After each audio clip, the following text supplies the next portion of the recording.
I received a commendation from the city of Miami, and it pointed out that I was the first judge to sit in an integrated courtroom. They were very impressive to me because they talked about immediately the kind of people that were in LEAP.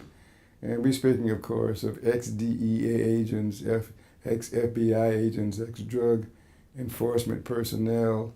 We're talking about judges, attorneys general, and a whole panoply of people who were strongly advocating the reform of drug laws.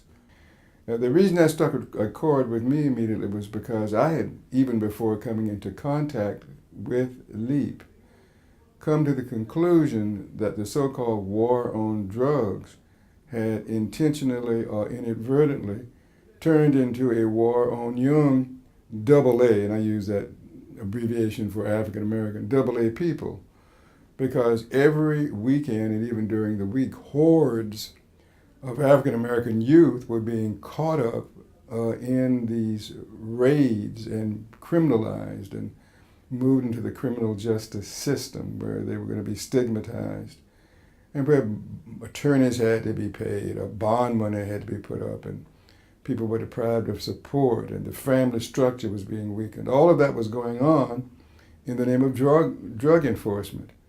Not only was it going on, it was going on selectively. When I used to teach law, I would tell my classes that when the police, say in Miami, chose to set up a drug sting operation, you know, complete with the binoculars and looking for the glossine bag and all that, that they didn't set up across from Miami Beach High. They set up across from Booker T, Washington High School, because that's what they were looking for. So the whole area in the main, and not exclusively, but in the main, seemed to consist of finding dark faces, targeting them to find offenses, sweeping them up into the system and criminalizing. So I saw it as a scourge and basically as a civil rights issue that was not being talked about. Indeed, we think that all drugs should be regulated and legalized, and that people should get help for addictions. I'd advise everybody to read a book called United States of Europe because it delineates the drug policies of societies much more enlightened than we are in the United States. In Europe, they treat drugs primarily as a health issue. There are fewer addicts. There are more people who recover if they become addicted. There are less people running around making an enterprise of peddling drugs.